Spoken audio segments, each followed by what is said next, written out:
오늘은 세상적 리더십과 교회적 리더십을 비교하며 말씀을 나눌 것입니다. 세상적 리더십은 조직의 목표를 달성하며 성과와 성공을 극대화하는 데 초점을 맞추고 이윤 창출, 시장 점유율 확대, 생산성 향상 등 실질적이고 측정 가능한 결과를 중시합니다. 이 목적을 추구하기 위해 세상적 리더십에는 동료들에게 명령하고 강요하고 억압하고 자신의 리더십을 존중하고 따를 것을 요구합니다. 그러나 교회적 리더십은 하나님의 뜻을 이루며 교회의 영적 성장과 공동체의 봉사를 촉진하고 하나님과 사랑을 섬기며 복음을 전하는 사명을 완수하는 데 중점을 둡니다. 이를 추구하기 위해서 자신을 낮추고 동료들을 존중하고 그들의 의견을 중시하며 서로 협조하고 동의를 이끌어 함께 하나님의 뜻에 다다르는 것입니다. 물론 지금 이 말들은 너무나 추상적이며 현실에서 불가능한 뜬구름 잡는 말이 될 수도 있습니다. 이는 서로가 수준 높은 양질의 신앙심을 요구하기 때문입니다. 만약 이것이 실현 가능하다면 우리는 이미 천국에 있는 것과 같을 것입니다. 하늘에 소망을 둔 우리는 이 땅이 성도님들의 가정이 우리 교회가 작은 천국이 되도록 성도님들 각자 하나님의 귀한 사역들의 리더가 되어 리더십을 발휘해야 합니다. 세상적 리더십은 주로 성과와 성공을 중심으로 하지만 교회적 리더십은 하나님의 뜻과 섬김의 본질을 바탕으로 둔다 하였습니다. 두 리더십 모두 중요한 역할을 하지만 교회적 리더십은 세상의 리더십과 달리 영적 성장과 사랑, 겸손을 중심으로 여깁니다. 이를 잘 설명한 성경 구절이 있습니다. 그렇지만 너희는 그렇게 되어서는 아니 되느니라. 너희 가운데 누구든지 크게 되고자 하는 자는 너희를 섬기는 자가 되어야 하고 너희 중에 누구든지 으뜸이 되고자 하는 자는 너희의 종이 되어야 하느니라. 인자도 섬김을 받으려 온 것이 아니라 섬기러 왔고 또 많은 사람을 위하여 자기 생명을 몸값으로 주려고 온 것이라 하시더라. 이 말씀의 요점은 리더십의 중심은 자신의 야망이 아니라 하나님의 뜻에 있다는 것입니다. 교회 리더는 공동체를 위해 섬기는 자가 되어야 한다는 것입니다.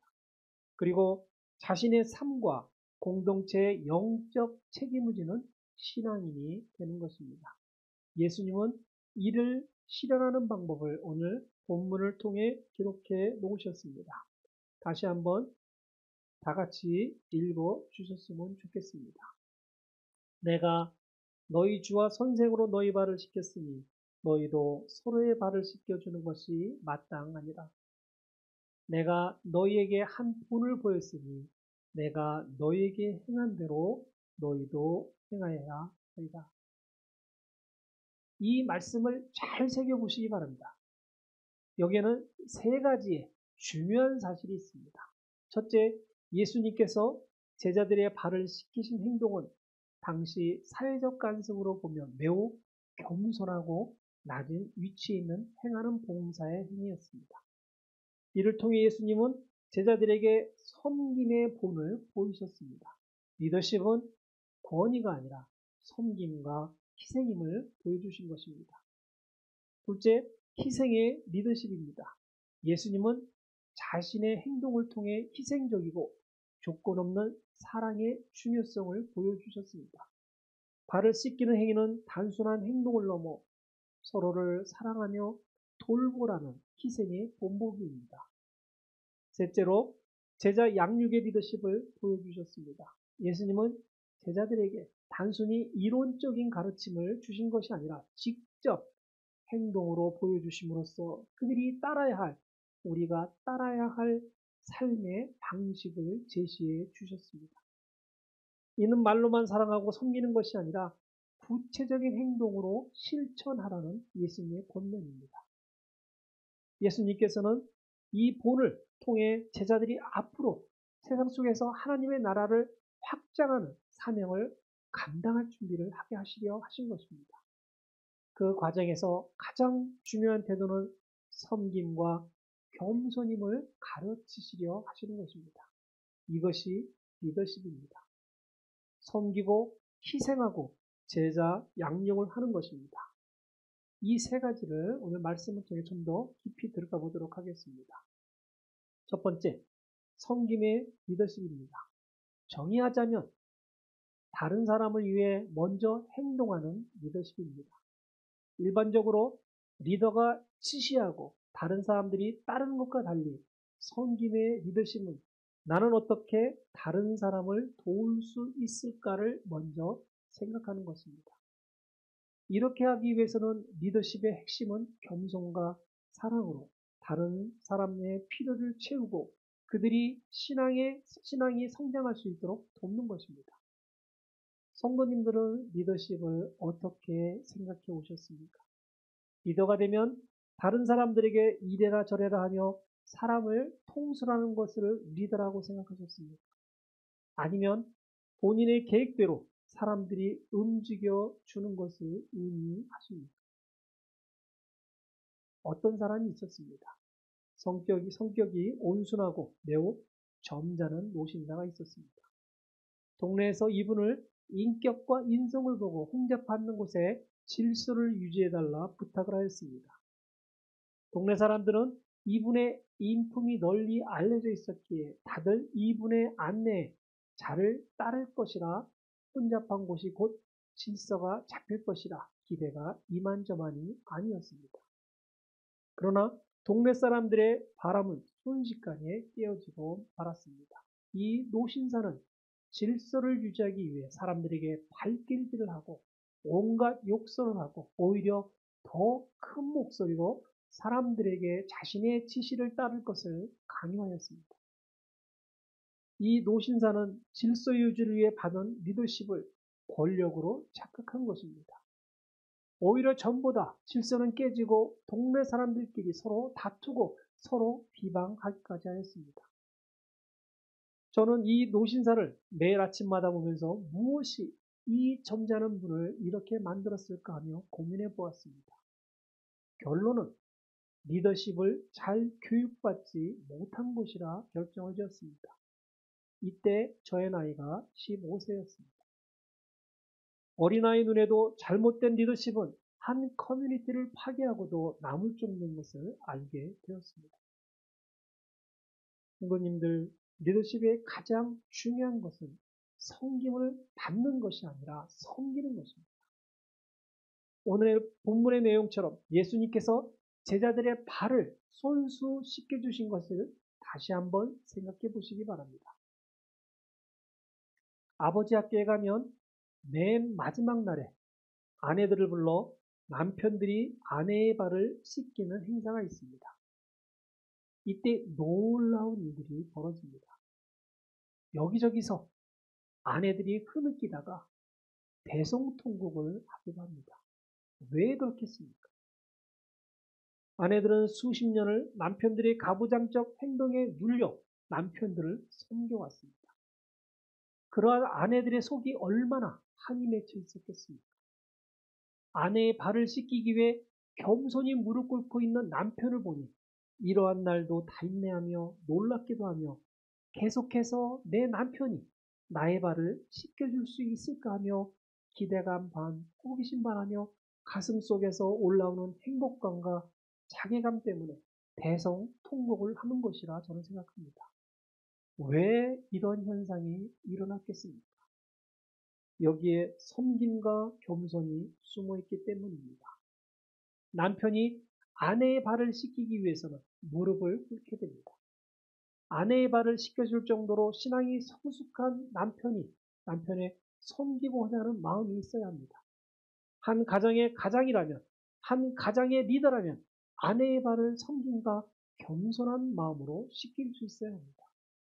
아내가 리더이든 남편이 리더이든 상관이 없습니다. 리더는 자기가 지켜야 하는 울타리를 섬김과 겸손으로 이끌어갈 때 모두가 순응하고 따르게 되는 것입니다.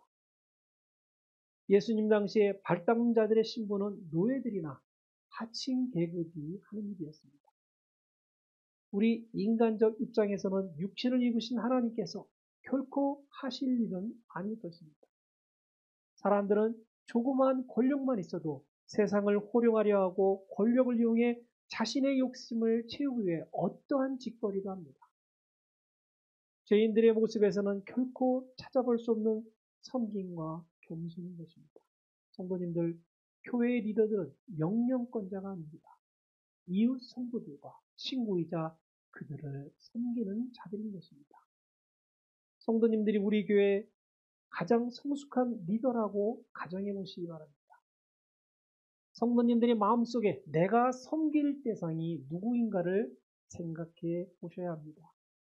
성도님께서 섬길 대상은 지금 함께 예배를 드리고 있는 여러분의 옆에 계신 동역자들입니다. 그리고 우리가 살고 있는 이곳 핸더슨 지역 주민들입니다. 사실 이것도 벅차고 어려울 것입니다. 더 세상을 섬기기 위해 나아가고 싶다면 기도가 필요할 것입니다. 말씀을 읽으셔야 할 것입니다. 찬양을 크게 부르셔야 할 것입니다. 하나님의 은혜를 사모하셔야 할 것입니다. 리더가 되기 위해서는 기다릴 줄 아는 인내심을 가져야 할 것입니다. 우리 성도님들 함께 하늘의 부르심을 받으실 수 있기를 응원하겠습니다. 두 번째, 희생의 리더십입니다. 성도님들 본당에 들어오실 때 가장 먼저 무엇을 보십니까?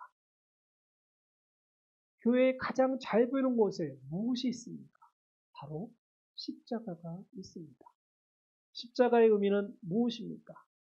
구원의 상징입니다. 예수님께서 십자가에서 죽으심으로써 인류의 죄를 대신 지고 속죄하셨다는 구원의 상징이 십자가입니다. 십자가를 보면 하나님의 사랑을 느낄 수 있을 것입니다. 하나님은 우리의 죄를 용서하기 위해 독생자들을 십자가에서 죽게 하셨습니다. 십자가는 그 누구도 비교할 수 없는 무조건적이고 희생적인 사랑을 상징합니다. 그 밖에 예수님께서 죽음으로 구속의 완성을 이루셨다는 상징성도 있습니다. 예수님께서 십자가에 죽으셨지만 죽음 이후 부활하신 승리의 상징이기도 합니다. 중요한 것은 십자가가 지닌 희생의 의미입니다. 자식을 위해서, 부모를 위해서, 사랑하는 이를 위해서 우리는 목숨을 버릴 수 있습니다. 그러나 단 한 번도 일면식도 없는 사람을 위해서 자기 생명을 내놓는 사람은 없을 것입니다. 설사 일면식이 있다 해도 자기 생명을 내놓을 수 있는 그런 사람은 그리 흔치 않을 것입니다. 그만큼 생명은 하나님께서 주신 소중한 것이기에 그렇습니다. 천국의 마음을 둔 신앙인들도 지금 당장 누군가를 위해서 희생하고 하나님께 가라고 하면 가려하지 않을 것입니다. 저 또한 가려하지 않을 것입니다. 온갖 핑계를 대며 가려하지 않을 것입니다. 심지어 자살하면 지옥 간다는 핑계까지 대며 노발대발할 것입니다. 그런데 예수님께서는 자신의 목숨을 우리를 위해 내놓으셨다는 것입니다. 예수님께서 십자가에 우리를 위해 돌아가셨다는 것을 잘 알고 있는 우리임에도 우리는 아주 사소한 손해나 걸림돌에도 마음의 상처를 받습니다. 심지어 교회를 떠나거나 신앙을 버리기도 합니다. 우리는 인자도 섬김을 받으러 온 것이 아니요 섬기러 왔고 또 많은 사람 위하여 자기 생명을 몸값으로 주려고 온 것이라는 말씀을 수도 없이 교회를 다니면서 들었습니다. 이를 잘 알고 있는 자들도 교회에 조그마한 봉사를 하면 자신의 이름만을 드높이고자 합니다. 드높여주지 않으면 교회가 자신을 몰라준다고 분란을 일으키거나 결국 교회를 떠나고 맙니다. 봉사, 헌신, 희생이란 내 오른손이 하는 것을 왼손이 모르게 하라는 것입니다. 어찌 한 몸에 있는 지체들이 서로 모르겠습니까? 왼손은 오른손이 하는 일을 도와주며 이 둘은 항상 함께 일합니다. 따라서 왼손이 알지 못하게 하라는 말은 자신이 베푼 자선을 기억하지도 말고 의식도 하지도 말라는 뜻입니다. 즉 선행이 자신과 전혀 관계없는 듯 하라는 간곡한 예수님의 당부인 것입니다. 또한 봉사, 헌신, 희생은 자신의 능력 안에서만 행할 수 있도록 철저한 훈련을 받아야 합니다. 역도 종목으로 비교해 보겠습니다. 한 역도 선수가 무거운 것을 들어 올리는 것은 무한한 반복 훈련 과정에서 이루어집니다. 무거운 것을 한 번에 번쩍 들어 올리는 역도 선수는 없습니다. 자신이 들어 올릴 수 있는 최대 무게와 능력보다 한참 떨어진 무게를 먼저 들었다 올렸다 내렸다 하면서 무게를 조금씩 차츰씩 올려나갑니다. 몸이 최대 컨디션이 되어야 그때부터 자신이 들어 올릴 수 있는 한계치에 도전하면서 서서히 기록을 갱신하는 것입니다. 만약 이를 무시하고 절차를 따르지 않으면 몸에 커다란 무리가 오게 됩니다. 잘못하면 역도계를 떠나야 하는 상황이 올지도 모릅니다. 교회 리더들이 행하는 봉사, 헌신, 희생의 준비가 역도와 다르지 않다는 것입니다. 아무리 신앙이 좋아도 자신의 신앙 성숙과 육체적 능력, 경제적 수준에 너무 동떨어진 봉사, 헌신, 희생은 오래 갈 수 없습니다. 오히려 사단의 유혹에 넘어가 신앙의 위기를 초래할 수 있는 스스로의 올가미에 묶이게 됩니다. 이러지도 못하고 저러지도 못해 교회에 분란을 일으키거나 심지어 교회를 떠나게 됩니다. 신앙에 감동되어 누군가를 돕고 싶다면 아주 작은 것부터 시작해야 합니다. 그리고 교회 선배 리더들에게 조언을 들어야 합니다. 또한 담임 목회자와 이를 상의해야 합니다. 또한 스스로 하나님과 많은 대화를 가져야 합니다. 그래야 봉사, 헌신, 희생의 단계로 올라설 수 있습니다. 나 홀로의 희생은 잘못하면 사단의 함정에 빠지게 될 수가 있기 때문입니다. 무엇보다 중요한 것은 하나님께서는 성도님들의 능력과 환경, 신앙의 정도를 보시고 적절한 시기와 분량을 결정하신다는 것입니다. 그러기 위해서 끊임없이 하나님과 대화를 가져야 하는 것입니다. 희생하는 것은 다른 사람에게 칭찬을 받거나 인정받기 위한 선행이 아닙니다.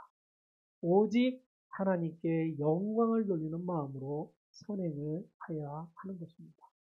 그래야 실수가 없습니다.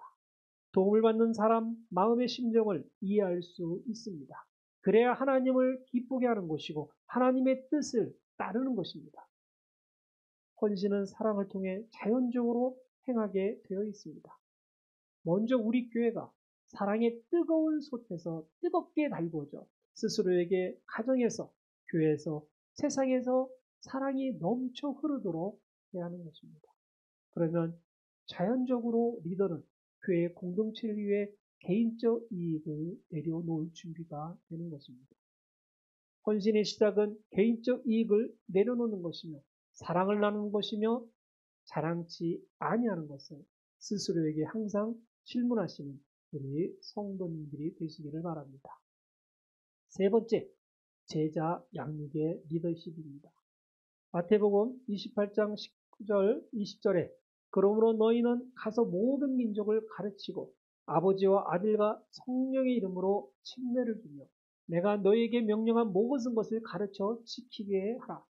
보라 내가 세상 끝까지 너희와 항상 함께 있으리라고 예수님께서 우리에게 말씀을 주셨습니다. 이 말씀은 분명 명령이십니다. 이 지상 대명령은 희생의 종착역이라 저는 말씀드리고 싶습니다. 예수님 시대나 지금이나 모든 민족들을 가르치는 것은 결코 만만치 않은 미션이기도 합니다. 21세기를 사는 지금도 예수님의 명령을 수행하고자 하기 위해서는 목숨을 내놓아야 하는 나라들이 존재합니다. 성경책만 가지고 입국을 해도 사형까지 이룰 수 있는 나라로는 북한, 아프가니스탄, 이란 등이 있습니다. 그 밖에도 자국민에게 성경을 전하기만 해도 엄청난 처벌을 받는 국가들이 상당히 많이 존재하고 있습니다. 21세기를 살고 있는 지금의 상황입니다. 제가 말씀드리고자 하는 것은 목숨을 걸면서까지 위험한 나라에 가서 제자 양육을 하라는 것이 아닙니다. 우리는 목숨을 걸을 필요도 없는 자유로운 나라에 살고 있다는 것을 강조하고 싶은 것입니다. 우리가 지금 어떻게 신앙인이 되었는가를 한번 생각해 보시기 바랍니다. 초기 기독교인들은 목숨을 내놓고 예배를 드렸습니다. 목숨을 내놓고 친교를 하였습니다. 그리고 복음을 전했습니다. 왜 그들은 목숨을 걸을 수 있었겠습니까? 예수님의 지상 대명령 때문이었습니다. 모든 민족들을 가르치고 아버지와 아들과 성령의 이름으로 칙례를 주고 예수께서 명령한 모든 것을 가르쳐 지키게 하라는 예수님의 명령 때문이었습니다. 그래서 이를 지킨 예수님의 제자들은 어떻게 되었습니까? 사도 요한을 제외한 11명의 제자들은 모두 엄청난 고통을 경험하면서도 끝내 예수를 부인하지 않고 순교하였습니다.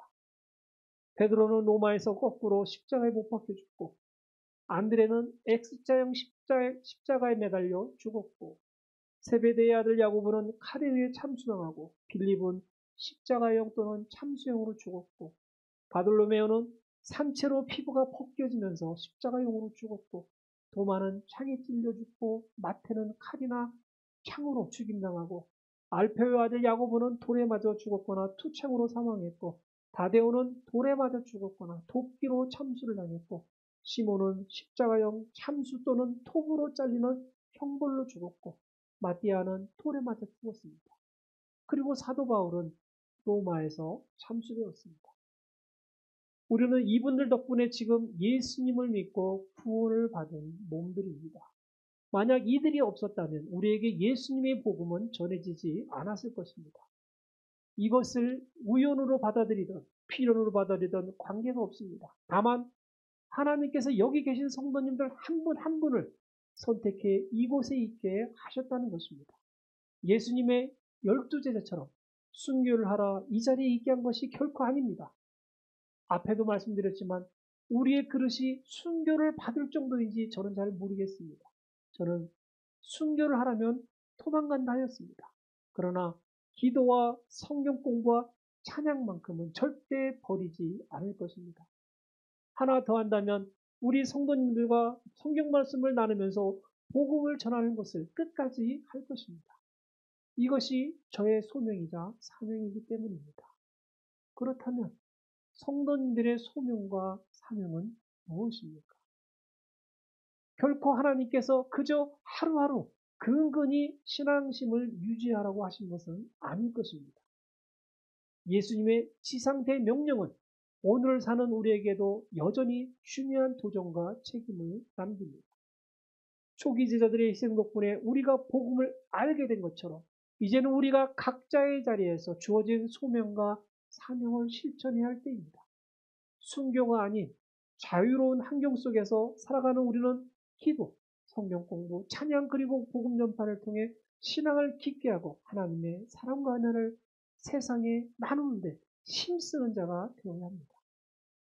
내일의 삶 속에서 스스로에게 물어보시기 바랍니다. 나의 소명과 사명은 무엇인가? 우리가 믿음을 지키고 복음을 실천하며 살아갈 때 예수님의 명령은 우리의 삶을 통해 이어지게 될 것입니다.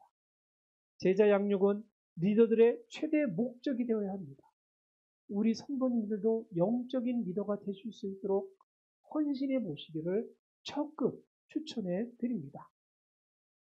예수님께서 보여주신 섬김, 희생, 그리고 제자 양육의 리더십은 단순히 이론이 아니라 우리 삶 속에서 실천해야 할 본보기입니다.